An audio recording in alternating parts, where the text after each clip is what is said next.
Breaking tonight, secret negotiations.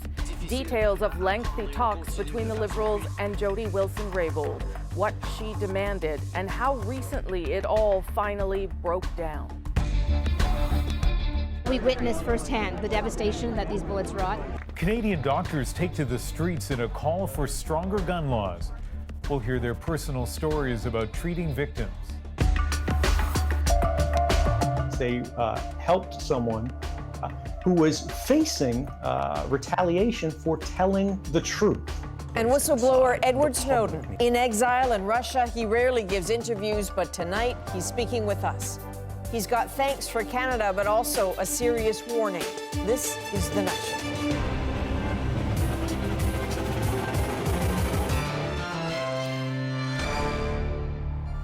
The day after removing two high-profile women from caucus, the Prime Minister was out defending his government's commitments to two core values: equality for women and reconciliation with Indigenous communities. We'll look at how that very public campaign went in just a moment, but we are starting tonight with new information from behind the scenes. Details of secret negotiations with Jody Wilson-Raybould that help explain why it took so long for Justin Trudeau to make his decision. David Cochran is breaking this one for us tonight. It took Justin Trudeau 54 days to get to this point, from the day this story first appeared in the Globe and Mail to the expulsion of two former cabinet ministers. I made the difficult decision to remove Ms. Wilson-Raybould and Dr. Philpott from the Liberal caucus. It's a decision they worked for weeks behind the scenes to avoid. Over the course of the secret discussions, it became clear that Wilson-Raybould had at least 5 conditions. The first 3 were staff changes at the very top of government. Sources say Wilson-Raybould wanted Trudeau to fire his principal secretary, Gerald Butts, the clerk of the Privy Council, Michael Wernick, and PMO senior advisor, Mathieu Bouchard. Sources say Wilson-Raybould made this clear to the Prime Minister and his staff in a series of conversations in Vancouver in the days before she quit cabinet. Butts was never fired. He resigned of his own accord despite testifying he never pressured Wilson-Raybould. Wernick announced his retirement after intense criticism of his testimony at the Justice Committee. Bouchard remains in the PMO. Sources say the final 2 conditions went beyond staff changes.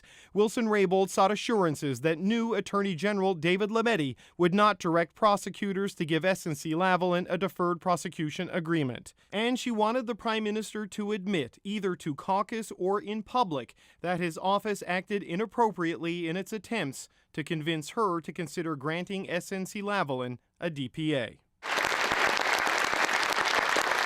All of this came up in weeks of a secret back and forth between the two sides. The Prime Minister and his Chief of Staff, Katie Telford, were the point people. They scrambled MPs they believed to be close to Wilson-Raybould and Philpott to help the talks.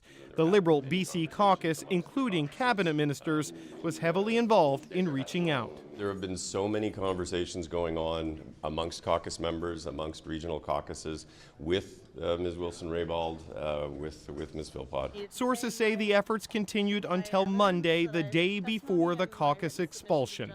But by that point, it was clear a compromise was almost impossible.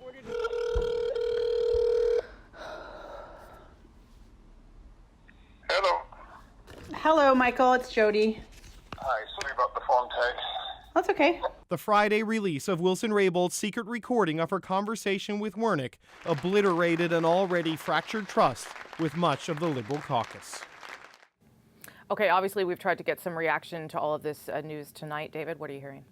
Yeah, Rosie, we reached out to the Prime Minister's office, and I spoke with Kate Purchase, his Executive Director of Communications. She says that Jody Wilson-Raybould at no point issued a formal series of ultimatums to the government, but beyond that, she would not comment on the private conversations that Trudeau had with Wilson-Raybould or anyone else throughout this entire process. We've also heard from Jody Wilson-Raybould tonight. In an email, we put the specifics of our reporting to her looking for reaction. She replied with a simple no comment. Okay, more to come. Thank you, David. Appreciate it. Welcome. All of that, of course, brings us to today and some perhaps awkward timing for the Prime Minister. After removing the two women, he had to then stand before hundreds of others at an event aimed at getting more women involved in politics. Faced with protest, he defended his decision, even as the opposition went on the attack. And the women at the center of it all stepped up to the mic. Here's Katie Simpson. On the outside and unapologetic, Jody Wilson-Raybould and Jane Philpott say what's happened is unfortunate, but they have no regrets.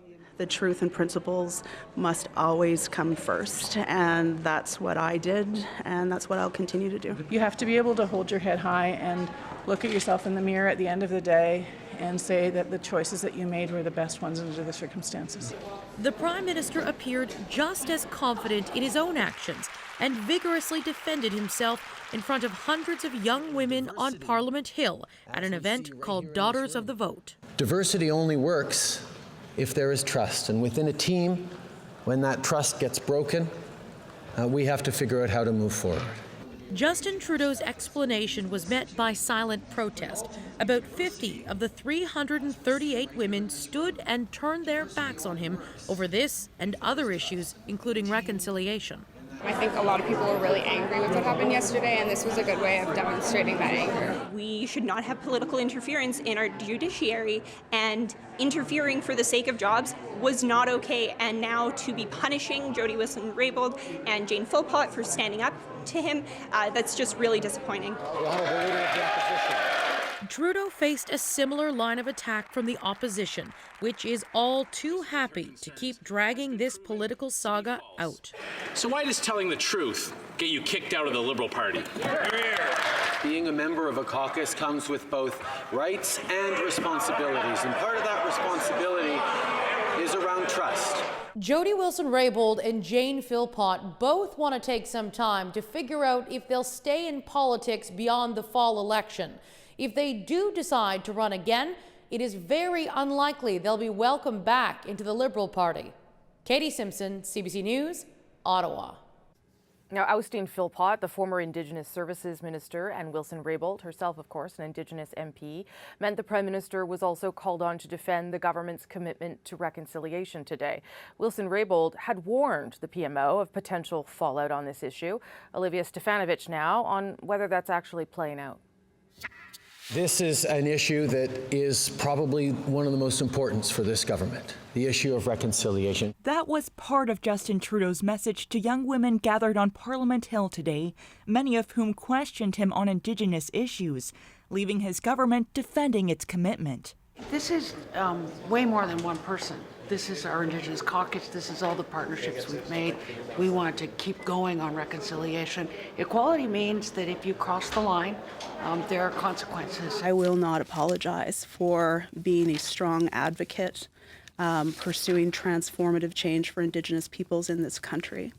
Jody Wilson-Raybould was the first Indigenous person to hold the position of Justice Minister and Attorney General. And around the time she was being shuffled from that job, she warned it would not look good for the government. In text messages to Gerald Butts, Trudeau's former principal secretary, she wrote the government should be careful about the perception, worrying that it may be confounding and perplexing to Indigenous peoples, a sentiment already being expressed, including by some who have previously criticized the government. I think there's irreparable harm and damage done to Prime Minister Trudeau's vision and stated intent to carry forward the reconciliation agenda. The trust has been broken. In a statement, the Assembly of First Nations also expresses disappointment, adding the events of the past few weeks raise serious concerns about the motivations and actions of this government. But not every organization feels that way. Some question why the two MPs weren't expelled sooner. For the Métis Nation, we believe that this Prime Minister and this government have done more than any other government or more than any other Prime Minister in dealing with us on a nation-to-nation, government-to-government basis. And this whole thing with the former Attorney General we saw just as a major distraction. One that could have consequences in this fall's federal election. Some pollsters predict Indigenous voters could swing the outcome in as many as 11 ridings. Olivia Stefanovic, CBC News, Ottawa. Of course, Adrienne, all this started with the SNCLavalin file and those allegations of criminal conduct years ago. And Rosie, you know, through this whole affair, as we've all seen, SNC-Lavalin has pointedly declared that it's cleaned house, that the executives involved in illegal bribes are long gone, but the company's past is part of a brand new story tonight. The Export Development Bank is a federal agency that helps Canadian companies do business abroad. Now, following a CBC News investigation, the EDC has now hired outside lawyers to examine one of its past deals with SNC. Dave Seglins is with our investigative unit, and he lays out what he's found. We're SNC-Lavalin, a Canadian giant building roads, power plants, massive construction projects around the globe. Engineers helping improve the quality of lives worldwide. The company has for years relied on support from EDC, Export Development Canada, a Crown corporation that helps Canadian businesses abroad.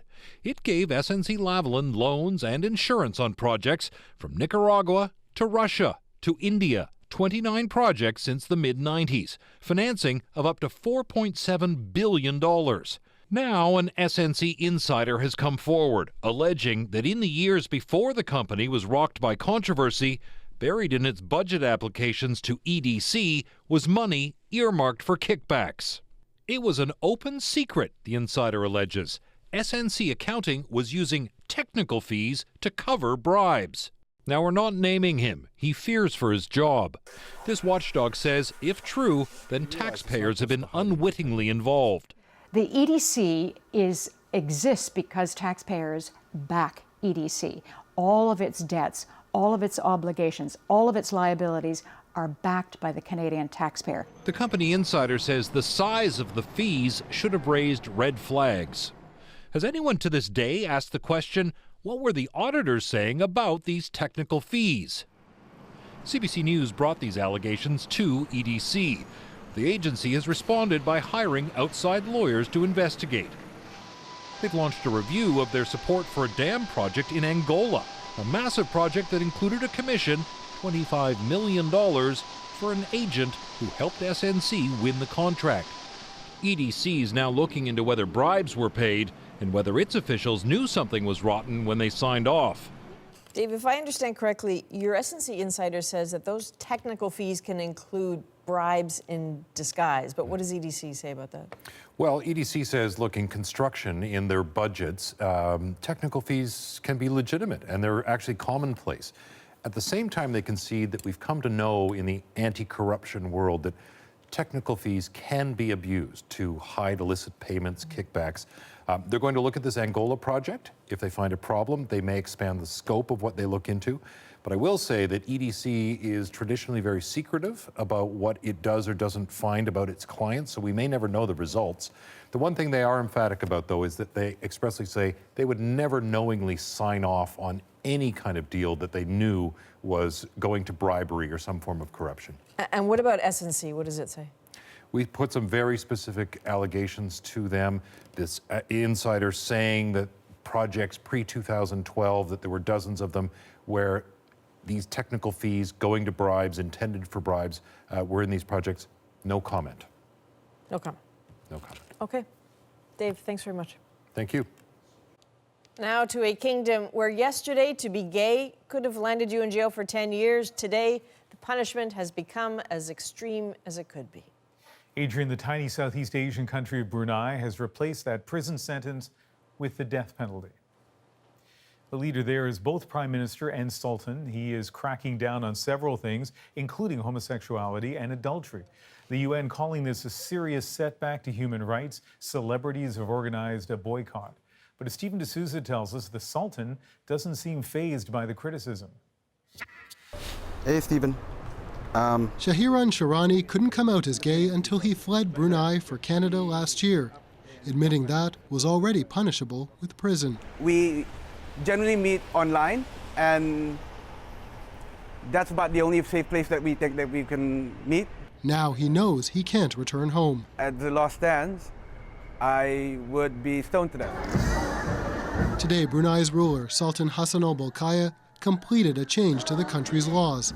He's made adultery and sex between two men punishable by death. This is floggings, this is whippings, and in the case of adultery, stoning people to death, which you really don't see anywhere except back in the old days in Afghanistan and when the Taliban was in power.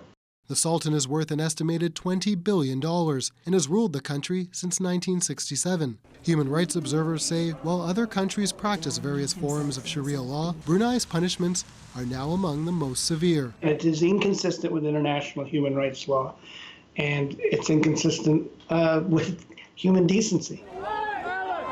Activists and celebrities have taken notice. George Clooney has called for a boycott of the Sultan's posh hotels around the world, a campaign amplified by Elton John, Ellen DeGeneres, and others.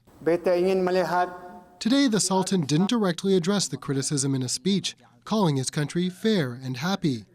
Some point out, though, that the laws may never be enforced, noting some cases require 4 Muslim witnesses.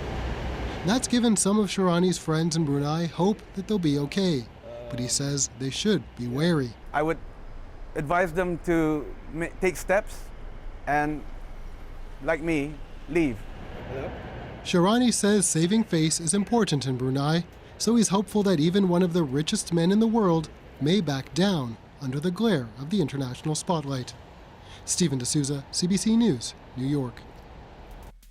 Here are some of the other stories we're watching tonight. Former Vice President Joe Biden has released a video responding to complaints from women that he acted inappropriately at political events. Social norms have begun to change, they've shifted, and the boundaries of protecting personal space have been reset. And I get it. I get it. I hear what they're saying. I understand it. In the past week, 4 women said that Biden made them uncomfortable by the way he touched them at events. Biden is thought to be preparing to announce plans to run for the Democratic presidential nomination. Lori, are you going to fight these charges, Lori? Actresses Loughlin and Felicity Huffman were among a dozen people in court today over that U.S. college admissions scam. They are all facing fraud charges for allegedly using bribery or cheating to get help for their children to get them into universities. Loughlin and Huffman are each facing up to 21 months in prison. Ahead tonight, Ian's favorite story. Celine Dion reveals she's leaving Las Vegas. All right. And he was once one of the most wanted men on the planet. We have an exclusive interview with Edward Snowden. And as doctors across the country call for stricter gun control, we hear their personal stories from the front lines. We see how these bullets tear apart flesh and tear apart the tissues and tear apart the organs, robbing the person of their lives.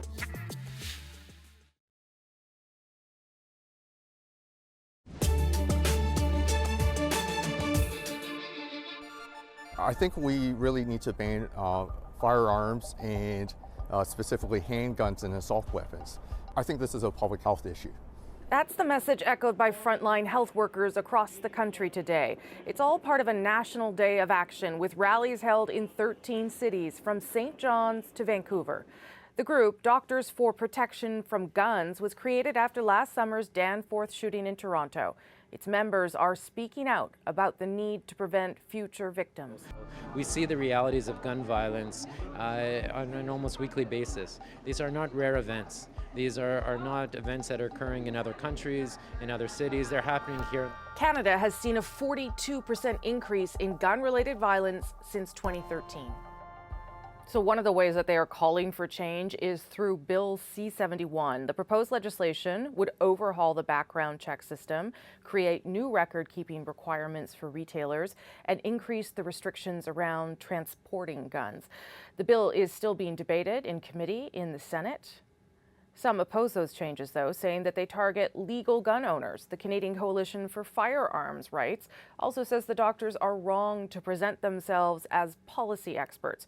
Comments similar to the NRA, which said doctors in the U.S. should just stay in their lane. So we asked doctors about their experience treating gunshot wounds and why they are making this their cause.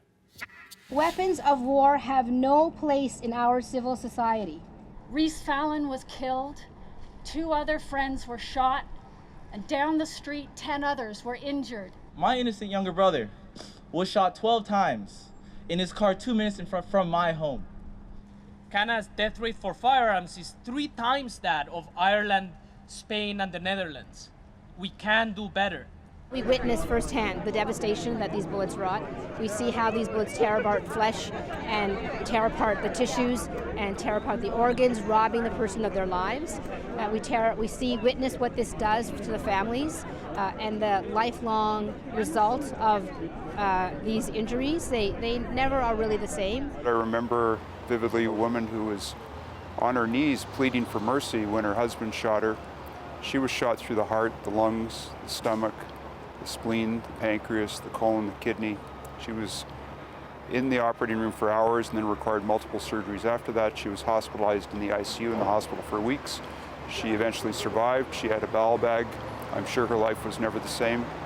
This was during my training in the United States, in Los Angeles, where it was a routine event to have people coming in with gunshot injuries, largely related to gang violence, but sometimes just other random events. This was extremely traumatic, not only to the patient, but their family, and of course caused a major disruption in healthcare because of all the services required to take care of these people. This person suffered from post-traumatic stress disorder, was never able to return to work. Their family was affected by it, being in the hospital for months and months, and then suffering emotional trauma for years and years afterwards. I became a doctor so I could stand up and say, enough is enough. I'm here today and I'm in my lane. This is our lane. Our lane involves caring for people who are victims of gun injuries and preventing those injuries, because that is part of the role of being a healthcare worker. We know that 75% of firearm deaths in Canada is actually death by suicide. So if this isn't my lane to help, I really don't know whose lane it is. We feel that we have an obligation not just to treat patients, but to treat gunshot wounds like any disease and advocate for preventive measures. We don't have any problem with hunters or hunting weapons or things like that, but assault weapons really have no useful purpose in a civilized society. It's our lane because we've held the hand of a mother who's lost their son. We have consoled a husband who has lost his wife. We have broken the terrible news that a loved one has passed away. We see the devastation, and it's time for us to speak on behalf of our patients. Ahead tonight, we'll show you how students in Iqaluit are making sure their classmates aren't studying on an empty stomach. First, though, an exclusive interview with U.S. whistleblower Edward Snowden. You don't do a lot of interviews, but something about this is so urgent that you've decided you have to. What is it? His message to the Government of Canada straight ahead on The National.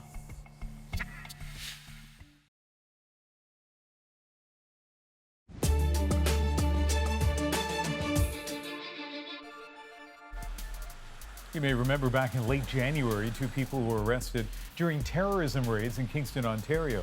Well, today, one of those people, a minor who can't be named, was released on bail. Among the conditions, he'll have to surrender his passport and wear an electronic monitoring device. He's facing 2 terrorism charges, and CBC News has learned the alleged terrorist plan involved using an explosive device. The raids were carried out after a tip from the FBI. I heard police, search warrant, open the door. A search warrant executed in Brampton, Ontario, has led to the arrest of a second suspect in the kidnapping of Chinese international student Wan Zhenlu. It's alleged Hashim Abdullahi is one of the men who forced Lu into a van in a parking garage last month. The 22-year-old student then turned up at a home 3 days later. Another man turned himself in this week. 2 suspects still on the run. The eyes to the right, 313. The nose to the left, 312. So the eyes have it, the eyes have it. Unlock! With just 1 vote, British MPs have backed a bill to delay the Brexit process. As it stands, the UK has until April 12th to put a plan to the European Union, or Brexit will happen with no deal in place. The EU still has to approve any extension. This comes after Prime Minister Theresa May met with the opposition leader Jeremy Corbyn to try to reach an agreement. Corbyn says the talks were constructive, though inconclusive. It's been a week since Canada welcomed a mother and daughter as refugees. They were in danger while living in Hong Kong because back in 2013, they helped hide Edward Snowden. the U.S. whistleblower who exposed the government surveillance of American citizens. When our Radio Canada colleagues broke the story of their arrival here, it felt like such good news to see them safe. But their story isn't over, and there might be increasing urgency to the rest of it. 5 more people who helped Snowden are still in Hong Kong, still facing persecution, with no guarantee that they'll be welcomed here as well. Snowden is still a fugitive, and he doesn't often give interviews, but from exile in Russia, he agreed to speak with us today. Wait, is this your ski jacket? It's not a ski jacket. It's just Maybe it's jet lag. Maybe it's the novelty of her new world in Canada. But Kiana Rodell cannot stay still for a moment. I don't know if Is this yours? Yeah. As for how she got here, that starts with a picture of this man, whistleblower Edward Snowden, wanted by the U.S. for divulging his country's surveillance secrets back in 2013. Who's that? Edward Snowden. So, do you remember him, or just remember hearing stories about him? I don't remember that much about him because it was a long time past. You were pretty little. Yes, so I don't remember him. Do you remember why he was staying with you? Oh, yeah. He had to be sheltered. She's right. For 2 weeks in 2013, Snowden hid with her family before escaping to Russia. I can show you. Their lawyer was Snowden's lawyer, too, and asked them to help out. That's great. Eventually endangered by that generosity, escape was their only option. As Vanessa Rodell knows, Canada, their only refuge. I feel like, this is my second home that give me a big chance to change my life. And I cannot believe that I'm here right now. You know, as we're talking, you're especially hanging on to your phone. Yeah. Who's at the other end of the phone there that you're thinking about all the time? I'm always thinking about the 2 families still in Hong Kong. I want they brought here in Canada. The others are those who helped shelter Snowden, all of them vulnerable asylum seekers still in Hong Kong, including Kiana's father and half-siblings, meaning a family is now split. And this is where the good story of a mother and daughter's safety becomes a story of threats that persist. You don't do a lot of interviews, but something about this is so urgent that you've decided you have to. What is it? These people helped me in 2013. And yet here we are in 2019.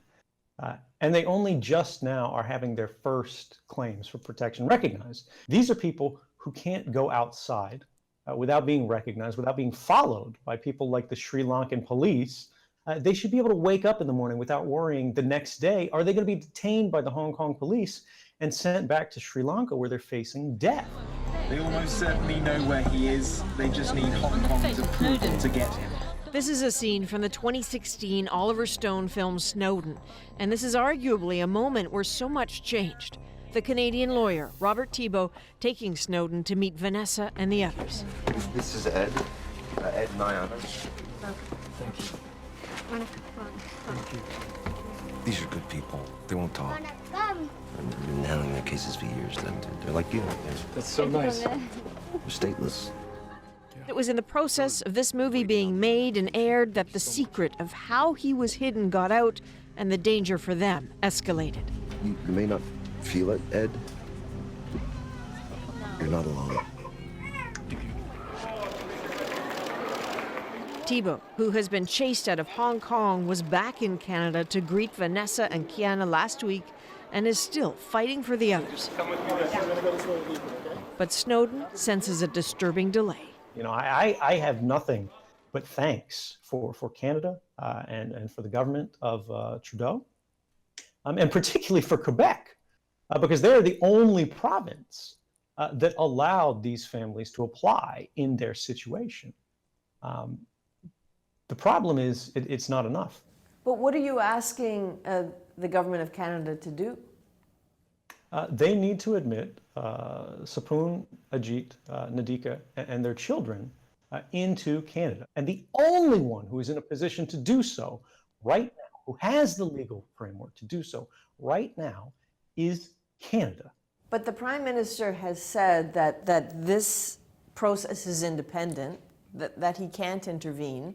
So what are your... If this process is independent, right? If it's truly independent, they already would have been admitted. I believe, and everyone else believes, the only reason this process for admission has taken so long is simply because the Canadian government's bending over backwards not to create an appearance that might irritate the United States government. Because helping the people who helped you might look like Canada is helping a man the United States considers to be a traitor? Right, that's what they would say. But the only thing they did is they helped someone who was facing retaliation for telling the truth. And if that's something that Canada can't stand behind, right, that's something we need to know publicly rather than sort of doing it privately. A reminder about Snowden. He is still a fugitive. Arranging to talk with him in exile in Russia is a bit of a complicated, confidential process. Do you think they're going to find you there? I think under the U.S. sort of legal regime right now, they embrace a practice called extraordinary rendition, which basically means kidnapping. It actually literally means kidnapping, where it doesn't matter whether you have asylum. If they can basically just snatch you, it is entirely legal in the U.S. system of law to take you back and throw you in jail. Do you get recognized on the streets in Russia? That's what this is for. You know, I don't get recognized very often. If I'm in the grocery store, no one recognizes me. If I'm on the metro, no one recognizes me. If I go into a computer store, right, like I haven't even walked through the door and instantly everyone knows it's me. It's the weirdest thing. And are you always looking out to think, is that guy going to kidnap me? Is this man going to render me back? No. If the United States government is going to take some action against me, if someone is going to, God forbid, you know, assassinate me on the street, that's only going to prove my point. I've done as much as I can, and I'm going to continue to do more and more as I have the days, but I'm satisfied with the choices that I've made. And however much time that I have, I can only be grateful for. Grateful, yes, but aware that just about everyone who has helped him has had to pay in some way. So was it worth it? Exposing unlawful or unconstitutional activities is always going to be a risky thing. But that doesn't mean it needs to be a dangerous thing. Don't just watch what's happening, do something about it. That's a plea from someone not really in a position to do anything else. But his supporters in Canada are pushing as hard as they can. We really wanted to make them feel welcome here in Montreal, so what better way than to watch a Habs game? Thank you. Vanessa and Kiana taken to watch their first hockey game in Montreal. The bar encouraged to raise money for them. For the refugees, as the charity for them is called. It's all nice, it's all new, it's all a bit bewildering. To be safe, but still so far from secure. She's smiling.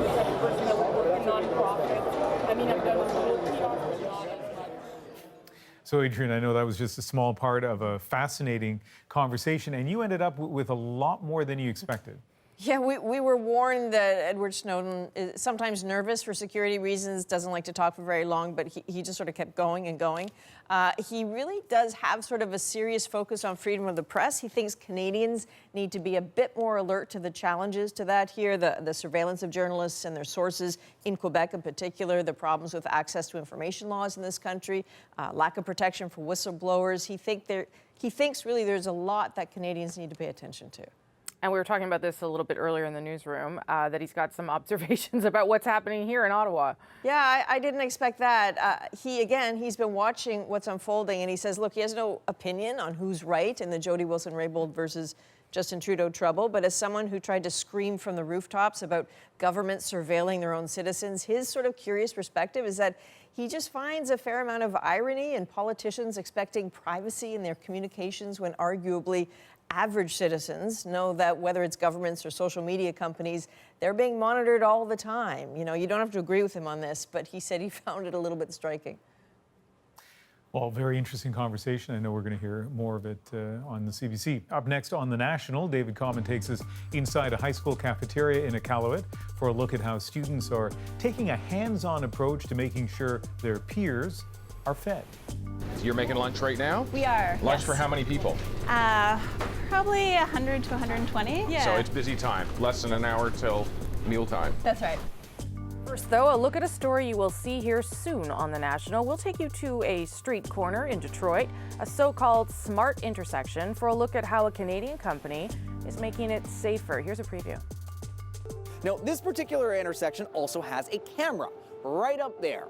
Has a full 360-degree view of the intersection, and it lets traffic planners count cars, bikes, pedestrians, and the flow of traffic using artificial intelligence, or AI. Those cameras are part of a high-tech system that lets the city of Detroit monitor and even control half of its 800 traffic signals remotely. Traffic engineers can see what's happening in real time thanks to an influx of data they didn't have before.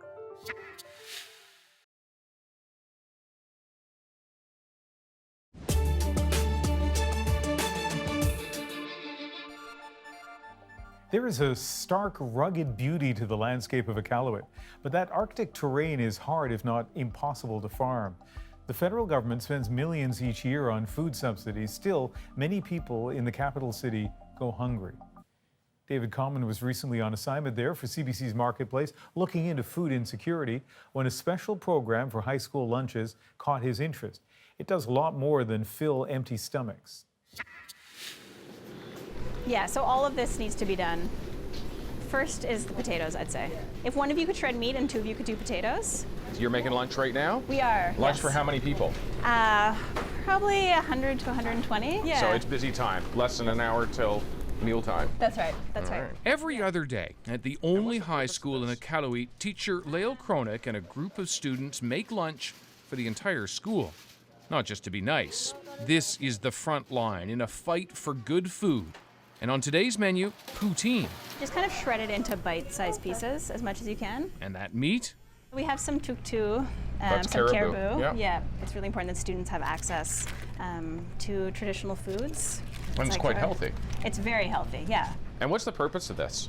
I'm a food studies teacher, and so in our class we end up having lots of discussions about food insecurity and some of the issues students are experiencing in the school and across Nunavut. And with students, we were kind of discussing what we could do as a school community to help address the issue of food insecurity. And Nia and Maddie, there's another pan of potatoes here. Across Nunavut, 7 out of 10 young people go to bed hungry. Many more can't afford the most nutritious food. So malnourishment is a stark reality in the north, as if it were some faraway land. I mean, there's so much research about the importance of kids having enough to eat. They're huge. And do kids have enough to eat in the north? No. Yeah, if you speak to any of the students, they can share experiences that are personal or like people they know well, struggling to have access to adequate and nutritious and culturally relevant foods. What are you guys making? We're trying to make it like it has the caribou broth. Why do you guys like doing this? It's really fun and it's really needed. It's really needed. What do you mean by that? Like, there's a lot of communities out there where there's schools that have so many hungry kids. It's pretty much like that here, but we're helping a lot. Oh! The school doesn't have the money to do this every day. Getting food traditional or imported by plane from the south is costly. So you can just snap it off. In addition to the lunch program, they're also thinking ahead to more ways they can control their own food supply. And yeah, this is the dinosaur kale, the kind of bluish one. The students have started to grow leafy vegetables right in the cafeteria year-round. How quickly does this grow? I mean, you could probably get some baby lettuce in a month. In a month? That's pretty quick. Yeah. And we get to try foods that they don't even ship up here because we grow them ourselves. So, ready? Tradition still has strong roots here. For centuries in the north, it's been heard in Inuit throat singing and in the sharing of food with those who need it. Time spent together preparing food also cultivates relationships, important social skills, developed while confronting a social problem. Why is this program important? It helps students that can't really get food at home by their parents working. I know this gets a bit personal, but could this be the only meal of the day for some of your students? Yeah, I mean, we're lucky we also have a breakfast program, and we have Bannock at recess, but I've heard from students, like, when we don't serve lunch, sometimes they just don't have lunch for sure. And we also have some students who take home leftovers, and like they've said, they share it with their brothers and sisters. So yeah, I think it is a big deal for many of our students. As the line snakes through the school's cafeteria, there's an understanding that as great as this is, it is not the solution to the problem of hunger. These meals are an interim, partial fix. But a pretty popular one, too. David Coleman, CBC News, Iqaluit. I like that story. Celine Dion is meanwhile ending her Vegas residency this summer, which raises the question, what is next? We'll wonder no longer. I think it's time for a change. Time to hit the road. What's left to do? More to come in our moment, but first. In case you missed it, the world's most amazing dog, or at least he's in the running. This is Rev, a 5-year-old border collie. And that's his owner, Madison Phelan. She taught Rev everything he knows. And he knows a lot. Yes. My turn. So when Phelan started seeing people posting videos of their dogs online as part of an interactive competition on Facebook Watch, she decided to submit a video of Rev too. No. We ended up with the Connect 4 video, and so that's what I decided to send in. Please welcome Rev and his owner, Madison. Before she knew it, Phelan and Rev were off to California to film the final episode.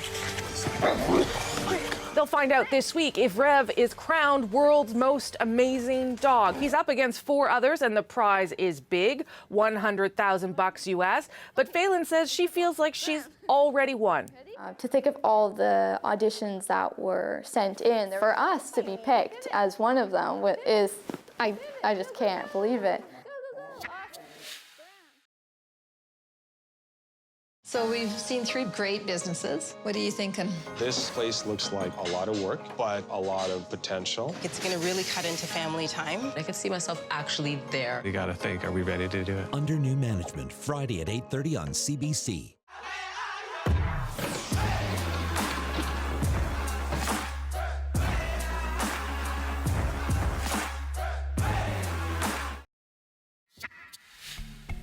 For the past 16 years, Celine Dion has ruled the stage at Caesars Palace in Las Vegas, but today she broke out to LA and Facebook Live to make a really big announcement. At times giddy, sassy, and downright delighted, Celine told the world she's taking her show on the road. Of course, her world tour announcement is our moment of the day. Time to hit the road.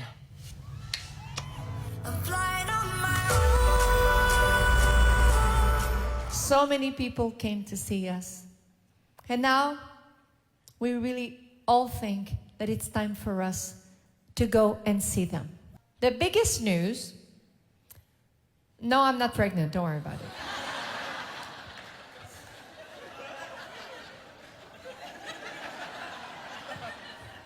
No, the biggest news, sincerely, is that I will be driving the truck on tour. Oh, I'm sorry. They're already telling me in my in-ears to stop talking and start singing. So, whatever. Every night in my dreams, I see you, I feel you. Oh, I thought we were going to hear more. Sorry. Listen, I will admit I am not the biggest fan of Celine Dion, but I have sort of come back to her on Instagram and other places because she is such an interesting character, and I think she does deliver a good show. So that would be good news to fans. Okay, well, A, you're going to get mail, and B, I learned from you, though, actually, Rosie, that she's heading to Quebec, spending some time in Montreal with her family this summer, but she'll be touring in Quebec in September, right around the time of the election campaign, apparently causing a little bit of consternation already. Yes. So she, like me, is in her 50s, and in the old days, that would be kind of maybe a little advanced to be on a tour. But I was thinking, 3 of the last 4 concerts I went to, Elton John, Paul Simon, and Paul McCartney. So really, she's just a kid, and I think she's going to fill arenas everywhere, even I'm just going to sing it out. Oh, okay. Okay. That is the National for April 3rd. Please sing, Rosie. Good night. Good night. Thought she'd be singing. Good night.